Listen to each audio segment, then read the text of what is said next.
So I was recently coaching a parent inside of my community, and they were sharing how their 5-year-old is an angel out in public. They're able to sit still at the library, handle disappointment, communicate their needs. But at home, it tends to be a different story, and that's what feels so confusing. And this parent wanted to know what else they needed to be teaching their little one to change the behavior at home. And their question was along the lines of like, what more coping skills does my child need in order to succeed? And I had to help this parent understand it wasn't that this child needed more patience or more coping skills necessarily, because what we know, what the evidence shows, is that he's able to do well in other settings. So really what we need to help him do is bridge that gap. We need to help him transfer the skills that he has at school to the home setting. And it's not that this child doesn't necessarily need more patience. Of course, this child needs more patience and empathy from us. But what this child equally needs is clear expectations, boundaries, and consequences. And so we walked through a recent example where this child was demanding ice cream, out of all things, of course, demanding ice cream. And I walked this parent through step by step how to set very clear boundaries and expectations and consequences. So I'm going to get to that in a second. But first, I want to talk about what boundaries really are, because I think that there is a common misconception when people hear the word boundaries. They think a parent being cold, a parent being more punishing, a parent being mean and critical and harsh. That is not what I'm talking about. Okay, so I want to clear that up. That when I say a child needs more boundaries and consequences, what I am saying is that our child needs to know very clearly what is expected of them and what is going to happen if they struggle to meet that expectation. So a boundary is about what we as the parent expect and need from our child. A boundary lets our child know what we need from them. So in this dessert example, the boundary was, I expect you to treat me with respect and use your calm voice when you're trying to get something. You can say, "Can I have another dessert, please?" Okay? Here, right there, a boundary is about teaching our child what respectful communication looks and sounds like. Okay? So it's not enough to say, "I expect you to treat me with respect." You have to line feed your child exactly what it sounds like, and you have to model it for them. You can say, "More dessert, please. Can I have another one?" Etc. Okay, so that's what a boundary is. So a boundary has to do with teaching our child what respectful communication looks and sounds like, teaching our child the importance of treating others with respect, how to create a safe environment, and their role in creating that safe environment for everybody else. A boundary clearly communicates what we expect from our child. But a boundary has nothing to do with trying to control our child's emotions or even their behaviors. It's not about control. It's definitely not about punishment, about inflicting harm on our child because they didn't behave correctly. Boundaries have nothing to do with punishment, and I think that's the big misconception, is when I say boundaries, you think punishment. And that is not what I'm saying. When I'm saying your child needs more boundaries and less patience, it's about setting a clear expectation, and the key thing about that is teaching. Right? So a boundary in adult relationships doesn't necessarily involve a lot of teaching. But when we're speaking about children, especially young children, they need to be taught what we're talking about, right? Like, it's not enough to say, "Don't talk to me like that," or "You need to speak respectfully." We need to actually explain what respect is, why it matters, and what it sounds like. So the key distinction here is, sure, you can melt down, you can cry, you can feel however you want to feel, however you need to feel. Home is a safe space to vent your emotions. You don't have to put up a mask. You don't have to try to perform for me. You don't have to try to pretend like you're not impacted. by my boundary. You can express yourself, of course, and I'm never going to punish you for how you feel. And I expect you to be able to express your feelings in a healthy, productive way. So we're not going to hit each other. We're not going to yell mean things at each other. We're not going to scream and demand things. We're not going to throw things just because we're upset. That is a boundary, right? Yes, your feelings are valid. They're important. They're worth listening to. They're worth paying attention to. And as your parent, I am going to help guide you through how to healthily express your emotions. And I think that's where we're getting confused, because I know a lot of us, and if you're listening to me and you're following, parenting advice, you're probably under the camp of like, I want to be a loving parent. I want to parent my child differently. I don't want to punish them. I don't want to be harsh, critical, and mean to my child. And I love that for us. Like, I really do. That is the foundation of our work, is to always meet our child with respect and empathy and giving them the benefit of the doubt. But home being a safe space doesn't negate our boundaries and our consequences. It shouldn't negate them, right? That's very confusing, to let our child do and say whatever they want to say with there not being a boundary around that and a consequence. Because remember, boundaries and consequences are all about teaching and guiding our child. This is how they learn. So I don't want you to mishear me whenever you hear me say home is a safe space. Children should be allowed to have their feelings, that we need to meet our child with respect, and all day long they have been keeping it in, and they need a space to vent their feelings. Absolutely. And you're not going to be talking to me any kind of way. That's just our understanding. Why? Because I definitely don't treat you that way. I don't talk to you any kind of way. I don't meet you with disrespect just because I'm having a hard day. And if I do, and if I mess up, I'm going to make amends. I'm going to take accountability. I'm going to repair with you.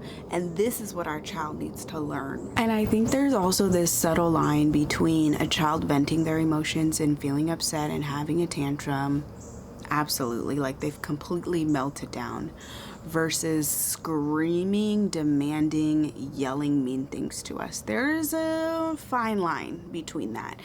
And I do think that kids need to understand that they don't cross that line with their parents or anybody else. That line, when we cross that line to screaming, demanding, and yelling disrespectful things and mean things like I hate you or whatever it is, like when we cross that line, that is disrespect, and we as the parent shouldn't tolerate disrespect.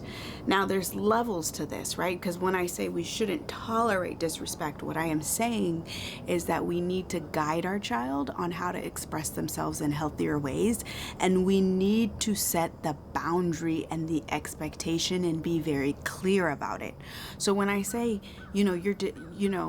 I expect something different from you, I have to teach them how to be different, right? What that sounds like. So let's talk about the difference between boundaries and consequences, because I think it's easy to get these things confused, or have a boundary but no consequence, or have a consequence and no boundary, which is what I see often is parents see the misbehavior and then they go straight to the consequence, but they've missed the important part and the important work of setting clear boundaries. So boundaries are about what you will and will not accept. It's about creating safety by explicitly explaining to your child what you expect from them. So examples of boundaries sound like, I won't be spoken to disrespectfully, or I don't give in to tantrums or demands. That's not how you're going to get your need met, by demanding and speaking to me in a certain way. I expect something different. I expect for you to ask me in this way, and then you model. Or a boundary could sound like, I maintain the routines, and this is more of a mindset, right? Like, we're still going to do everything we need to get done, whether that's brushing our teeth, getting our pajamas on, reading our books. We're still going to do the bedtime routine, even if it takes longer. Or if it takes longer to do our routine, let's say our homework and whatever else we need to do, then we have less time for screens and all that fun stuff, right? So the boundary is that about like, we're going to put our task first. We're going to put the routine first, even if it takes longer. Or a boundary could sound like, we don't hurt people in our family or even out in public. Like, we speak to each other with a level of respect. We don't use our hands, our bodies, our words to inflict harm onto other people just because we're upset. We take steps to problem solve and communicate what we need in healthy ways. And I'm going to show you that, right? So remember, boundaries include teaching. We cannot expect our child to change their behavior before we've taught them how to do it. Then there's consequences, and consequences are the actions that we take if the boundary is crossed. So a consequence can be very simply, if you disrespect me, we're going to pause. I'm going to point out what's happening, and I'm going to teach you a different way. That is a consequence, right? We're not going to continue on this conversation until we're both meeting each other with a level of respect. Or if they're tantruming and demanding something from us, they're not going to get access to that thing until, again, we've been able to establish a level of respect and order in the house. Because if we give in to the demand, we're teaching them that's how you treat me in order to get what you want. And that is not the messages that we want to send to our kids. Or let's say they're hitting their brother. Then the consequence is they stop whatever they're doing, whatever they're playing, to problem solve and communicate and do some conflict resolution. Maybe they're removed from the situation temporarily so that they can calm down, but you always come back to the communication and problem solving. And this is where I think the breakdown happens. And I noticed, we're going to get into some Q&A. I noticed that a lot of parents were talking about, we set a boundary, but I didn't see a lot about teaching the child and problem solving with them on whatever conflict or issue they were having. And I think that's where we're missing and making a mistake. Again, it's not enough to say you can't do that or I expect you to do this without guiding them in the moment. And I think I want to just take a moment to say that a lot of these things are ongoing work. Like, we cannot set a boundary and a consequence and expect like it's the magical cure all, like that we say this once and our child is just magically cured and they just know how to communicate. And that's the hard thing about parenting, is that this really is a long game and we can't expect our child to be perfect. Just like, of course, we're never going to be perfect. But it's unrealistic to expect that if we set boundaries, even if we set them consistently for a week, we set the boundary and the consequence, we teach the skill, that our child is going to magically be better. And that is not the case. This is about consistency over months, years, right? And different levels bring different challenges, right? So we might not have the same challenges as we have with a preschooler or, a toddler, but just because they're 9, 10 doesn't mean we're not going to have challenges, right? And I think that's the hard thing to wrap our head around, like when we're learning about parenting content, is like, okay, I did the script, Dr. Jasmine. I set the boundary and the consequence, and they're doing it again. And that's the thing. It's like, well, we have to do it consistently, and we can't ever expect our child to be masters at communication, masters at problem solving, masters at conflict resolution, at controlling their emotions and making good choices. Like, we as adults barely get this right, right? So this is life work, if you will, okay? At least until they're 18. Now, of course, it gets better over time. And the more consistent you are, the more wins you're going to see, the more progress and growth for you as the parent and them as the child. But I just want to be clear here of our expectations of our kids, right? We cannot ever expect them to be perfect at this. And this is ongoing work. And so if you find yourself questioning, well, I'm doing this, why aren't they learning? I want you to ask yourself, am I actually teaching them what I need them to learn? And am I setting a consequence that's very clear? Okay, so let's get into the steps. So the step number 1, and this starts around 4 or 5, okay? Age 4 or 5, we want to start to do this work. Step number 1 is, and this is what I recommended to this parent, going back to the story that I shared in the beginning of this episode about the parent and the demanding the dessert, ice cream, whatever it was. You have to have a conversation with them outside of the moment, okay? Hindsight is always 20/20, okay? So you have a hard moment, you always want to circle back to that hard moment in a calm moment, okay? So whether that's dinner, you're driving in the car, you're playing a board game, you're going on a walk, you're cuddling with them at bedtime. That's why that's why connection is so important, because you want to create moments of security, safety, connection so that you can circle back to the hard moments, okay? That is what connection is about. It's about talking about the hard times. But you can't really talk about the hard times in the hard time, if that makes sense. In the hard time, you're trying to just get through it as best as you can, right? Your child is having a hard time, you're having a hard time. You're getting through the moment. But in the calm moment, you're actually processing and talking about it in a way that you can set yourself up for the next time. And that is the key, is you always want to try your best to circle back to hard moments in the calm moments. And so what I had to coach this parent to do is talk about, the other moment where they were screaming and demanding dessert. Let them know, I understand dessert is yummy. We want more of it. And maybe in the past I wasn't clear. Maybe I did give you more dessert. But from here on out, we're going to have a one dessert rule. Or, most days we're going to have one dessert. We're going to limit it to that. And I want you to know that if you demand and scream at me because I didn't give you what you wanted, another dessert, I just want you to know we're going to take a break from the desserts, because that lets me know we need to take a break. Okay? I expect you to treat me with respect, to ask me kindly, and to be able to say, okay, mommy, even when you're disappointed. And I'll help you through that. I know this is hard, right? It's hard. Our brains want the dessert. And this is where I would have a conversation with my child about sugar and dopamine and how it affects our brains and how that is contributing to their reaction, and how it is our job as the parent to help them, because we respect each other. In this family, we respect each other, even when we don't get our way, even when we're disappointed and upset about something. And so that's my job, to teach you that. And so this is the plan moving forward, is that we will not have dessert if you do this again, okay? So just letting you know. Now that is, you're doing a lot in that moment.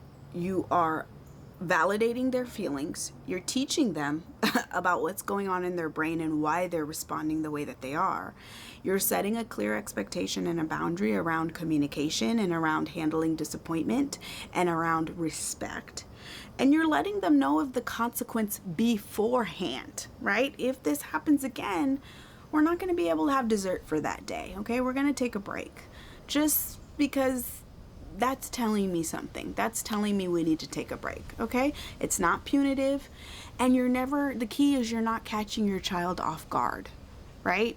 You're letting them know beforehand, and that's where I think we make the mistake, is we're like, okay, no screens for you, no dessert for you, no this, no that, in the heat of the moment, and that's what makes it a punishment, okay?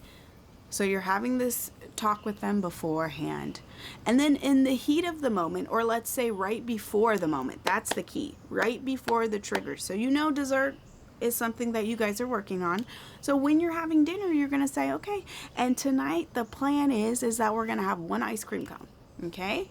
And we're only having one. If you yell, scream, demand, whatever it is that you're seeing your child do, I just want you to know, if you do any of those things, we're going to take a break from dessert. Okay? Does that all make sense? Are we all on the same page? You picking up what I'm putting down? All right. And you can say, okay, mommy, when I say no. Okay? But just so you know, it's one ice cream. That right there, you're letting them know, you're preparing them, you're giving them a heads up, and you're being very concrete. You're not vague in your communication of, we're having dessert. No, we're having one ice cream cup. We're having one pudding cup. We're having one cookie or two, whatever it is. But you're being very concrete. Children love when we're concrete, okay? They're very concrete thinkers. They need us to be concrete too. They need us to be clear and specific. Vague language stresses them out. Okay, and it leads to a lot of boundary testing, right? Because I'm not clear. Okay, so we have to be clear in our communication before we set any kind of consequence. So before you set a consequence, I want you to ask yourself, am I being clear here? Have I talked with them about this? Do they know what to expect? Or am I just dishing it out on them because I'm overwhelmed? Okay, and then of course, in the heat of the moment, let's say they get that one ice cream cone and they're demanding another one. They're screaming, they're throwing a fit. and they're trying to push back on your boundary that you've already clearly said and you've already clearly taught them, that's when you just nonchalantly, matter-of-factly, we're not upset. This is not, again, has nothing to do with the punishment. We are not upset at our child. We are taking in the feedback, the data, and saying, okay, we're going to take a break from dessert. This is way too stressful for us. That's the way I would look at it, is this is a stressful moment for my child. They're not ready yet in some way, and they need a break. And that's the same thing I would do with screen time, right? They need a break from this. So let's just eliminate this stress, right? Desserts are a nice to have. I'm sorry, they are. Right? And if our child is becoming completely dysregulated, it's really not a nice to have, okay? There's something there, and we need to pay attention to that. So I'm gonna just leave it at that. Okay, so now I want to get into some questions that I received on Instagram, which if you're not following me over there, follow me, and we have lots of very good conversations, especially on my stories. So I received a question from a mom that said, I struggle with having a consequence at home for backtalk or being mean to siblings. A conversation doesn't matter to her anymore, so what do I do? Send her to her room, take away screens?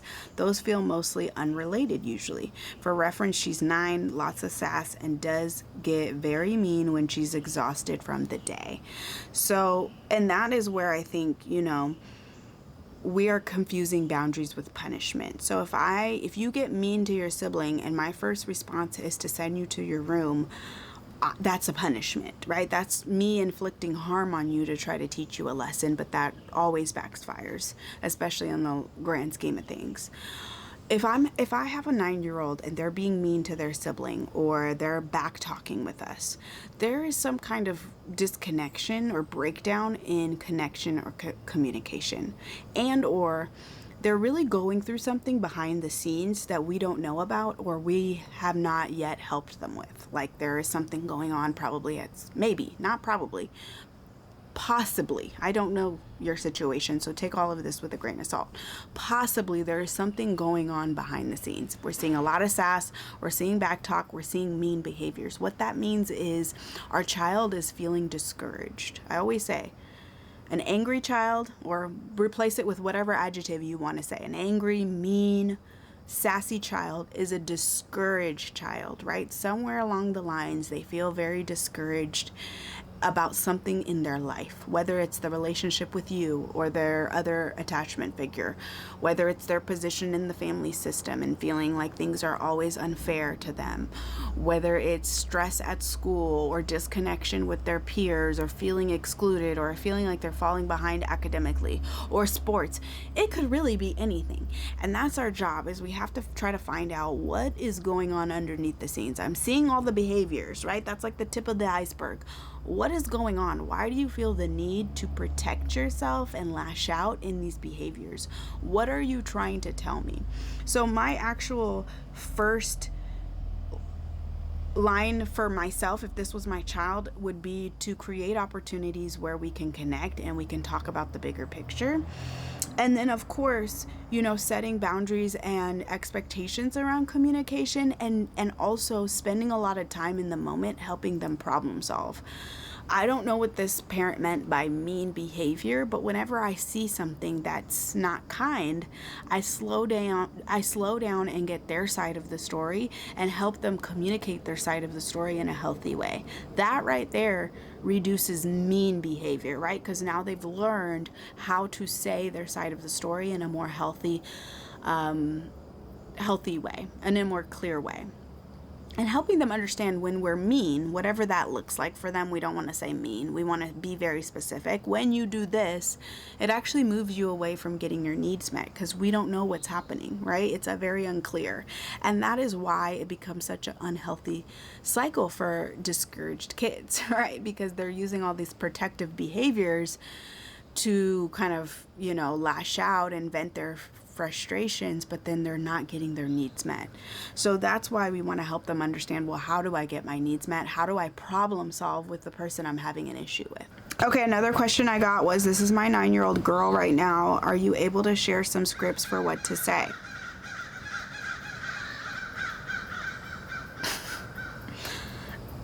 I have a 9-year-old girl and a 6-year-old boy that do this. Also, my boy purposely does stuff to annoy my daughter, turning off Alexa while she's listening to a song, ruining her play space setup because he thinks it's funny and runs off. I've been struggling with what to do and have to use the no screens to try to get them to listen. Okay, very good question. And this really deserves another episode when we're thinking about sibling dynamics and sibling conflict. A lot of the times, this kind of behavior where they're purposely trying to annoy the sibling has to do with, I'm trying to get your attention. That's really what that comes down to. So we want to help them. A lot of the times with my girls, it's helping them either ask to play with the other in a healthier, more clear way, like, will you play with me? Or redirecting them to do an activity with me or another activity, getting them out the house. I find, though, it's often about attention seeking, and so I help them see that. I point it out. It looks like you're trying to get her attention. That, when you do that, though, it moves her farther away from you. And I've had to kind of explain this over and over and over again. And this really is a breakdown in social skills, right? A child is struggling to understand how to connect with the other sibling. And so they're doing things that, yeah, it works because negative attention is better than no attention, right? They're getting a rise out of their sibling and that kind of rewards their brain.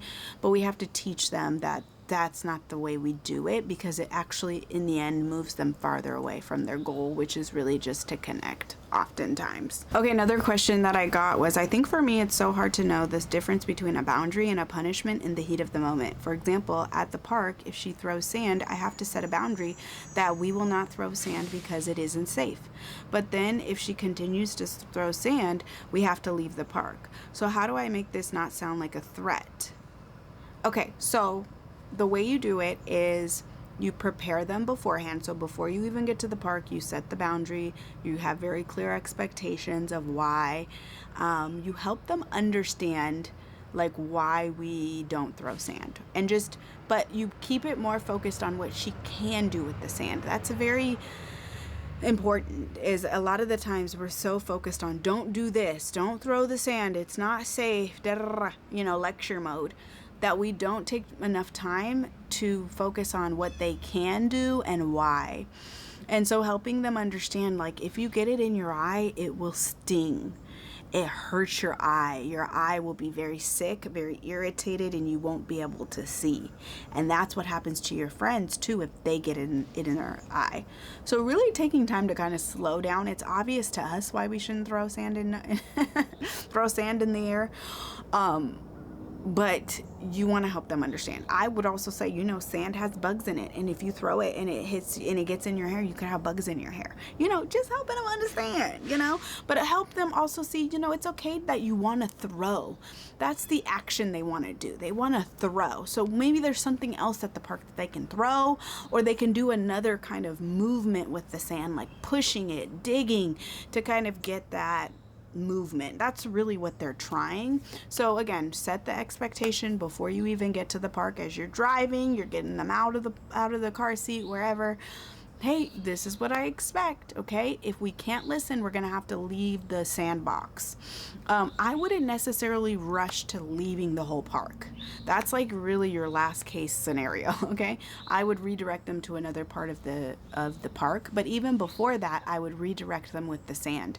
I would make sure that I'm right there with them, playing in the sand, teaching them how to play in better ways with the sand, right? So I would be honest with myself.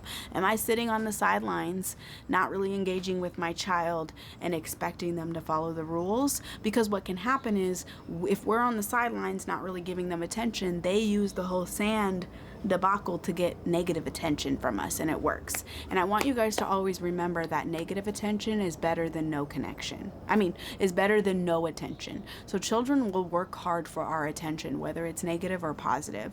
So to help combat that is to be there with her during this moment of trigger and stress. We know that this is a trigger for her. So we're going to be in that sandbox with her, and we're going to show her how to use the sand in productive, healthy, clean ways.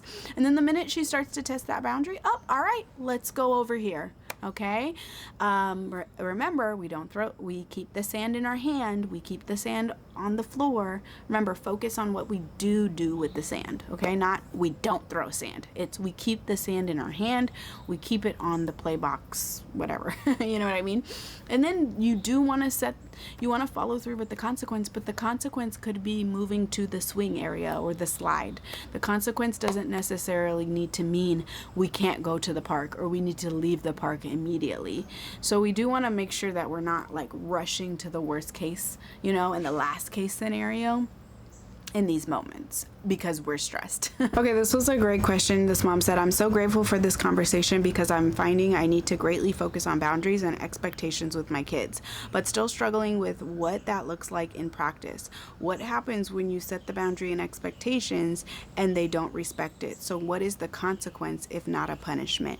You have a conversation. If it doesn't change, then what? That's the part that I and probably many parents struggle with. How exactly do you enforce a boundary? What does that look like when they violate it and connection doesn't lead to change? Okay, this is really good, and this really goes back to having expectations that just because we set a boundary and a consequence once or even twice or 3 times that means the problem is solved. Like, boundaries and consequences are our ongoing work as parents.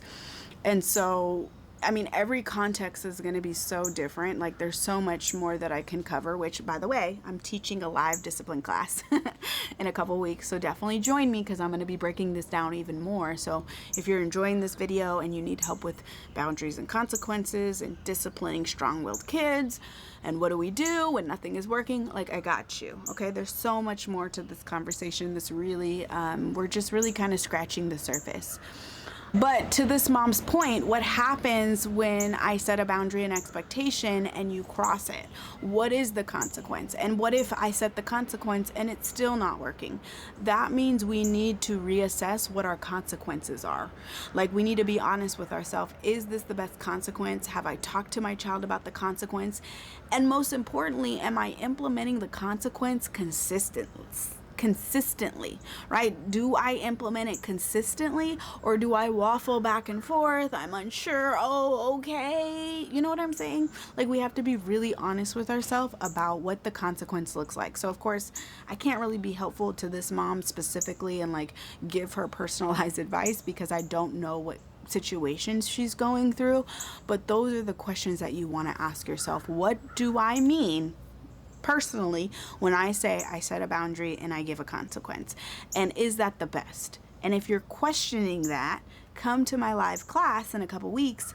We're going to have Q&A and you can kind of ask me, okay, is this consequence appropriate, or what would be an appropriate consequence? Because here's the thing about the wild world of discipline. I can try to make as many videos as possible. I could try to write as many newsletters as I can each week on this topic, and I will commit to doing that until I can't do it anymore. But the truth is that every child is different, and every family is different, and every child within that family is different. And when I say every child is different, I'm talking about age, I'm talking about temperament, I'm talking about skills, I'm talking about personality, I'm talking about sibling dynamics. When I say every family is different, I'm talking about sibling order, sibling dynamics, parent-child dynamics.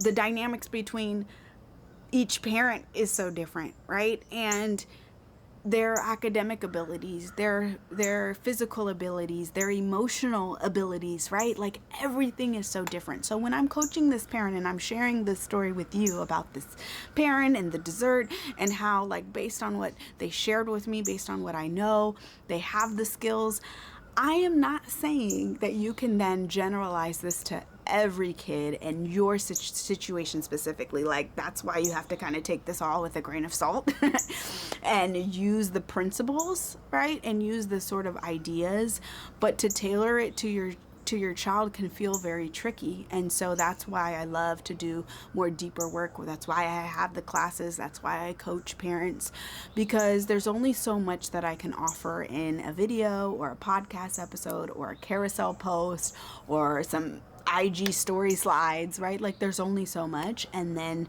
we have to go deeper with it. Okay, so if you're ready to go deep, if you want some more of what I got, then definitely check out my live discipline masterclass. It will be Wednesday, September 17th.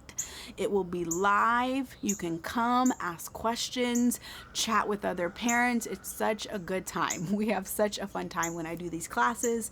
So definitely register if you need help with discipline, setting boundaries, setting expectations, and communication, teaching your child these skills. I will be covering so much in just about an hour, and then we'll be doing plenty of Q&A. And a recording will be available to everybody who registers. Just make sure to register so I can send you the recording. All right, so if you made it to the end of this episode, I like to end with a mantra. So comment down below. Clear expectations and consequences are emotional safety. Clear expectations are emotional safety. If you're listening on podcast, I would love for you to send me a DM and let me know what you thought of this episode. If you're watching on YouTube, of course, let me know down in the comments what your thoughts are on this whole topic of skills and boundaries and expectations and consequences. Let me know what questions you have. I'd love to keep this conversation going with you guys. And that is it for this episode. I'll see you in the next one. Bye.